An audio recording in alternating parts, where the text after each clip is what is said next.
За энэ Монгол Улсын үндсэн хуульд заасан хүний халдашгүй чөлөөтэй байх болон өөрийгөө өмгөөлөх хууль зүйн тусалцаа авах үндсэн эрх улам бүр баталгаажна гэсэн ийм ач холбогдлыг мөн мөрдөн шалах ажиллагааны явцад хүний эрхийн зөрчил гарахаас урьдчилан сэргийлэх эрх зүйн орчин улам босрлонгуй болно гэсэн. За 3 дугаар шүүхийн үйлчилгээний чанар сайжирна гэсэн ийм үндслүүдийг бол дэмжиж байгаа.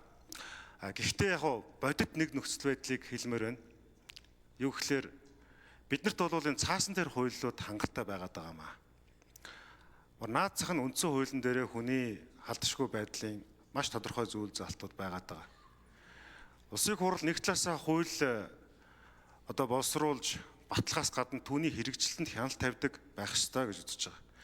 Энэ бүрэн эрхийг хэрэгжүүлэхийн тулд бас сая өнгөрсөн жил бид 11 сард Улсын хурлын хүн төвтэй байх энэ стратегийг боловсруулад энэ стратегийнхаа хүрээнд энэ хуулийн орчны экосистемийн цусны эргэлтэн жигд тархдаг гүйдэг байх тухай байнга л ярьж байгаа.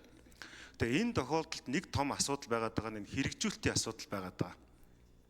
Ер нь бид нар хууль тогтоохдоо хүнчлэлийнхаа хэрээр хөлөөж ийн гэдэг зарчмыг бас толгоноос авч хаймаар байгаа даа.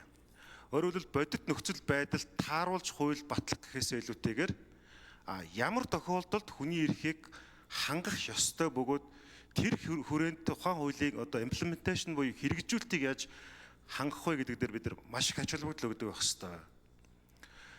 Сүүлийн жилүүдэд байнга тохиолдож байгаа нэг эмгэнэлтэй зүйл бол энэ эрүүгийн эргийн хянан шийдвэрлэх процесс цагаан дээр хараар бичсэн хуулийн хэм хэмжээнд явхаас илүүтэйгээр гинтийн гарсан дуйлан шууган скандалд хөтлөгдөж тодорхой PR-чдын мөнгө төлсөн ийм зохион байгуулалтын ажиллагааны үндсэн дээр шүүхийн шийдвэрлэх энэ процесс энэ хууль ёсоор хэрэгжих процессд нь гаж үзэгдэл бий болохгүйц ийм зүйл бий болсон. Маш олон хэрэгүүдээр бид нар харж байгаа. Заримдаа энэ хуулийн процесс өөрөө сонголттой юм шиг олон нийтэд үзэгддэг болсон. Зарим хэргийг бол баримт тавин баримтууд нь гарч ирээд байхад шалгадаггүй. Зарим хэрэгүүд бол гэрлийн хурдаар явдаг. Энэ тохиолдолд бол цагаан дээр хараар бичигдсэн хуулийн хэрэгжилтэхээс илүүтэйгээр улс төрийн динамик өөрчлөлтөөр энэ зүйл нь шийдэгдээд байгаамаа. Тийм учраас бол хуулийн үйл санааг дэмжиж байгаа ч гэсэн энэ хуулийн хэрэгжилтэн дээр ажил хийсэг маш сайн анхаараасаа гэж хүсэж байгаа. Тэгэхгүй болохоор маш олон кейсүүд дээр бид дуйлан шууган хэвлэл мэдээллийн энэ динамик өөрчлөлтөн дээр шийдвэр гаргалтууд яваад байгаамаа. Энэ бол маш аюултай үзэгдэл гэж үзэж байгаа.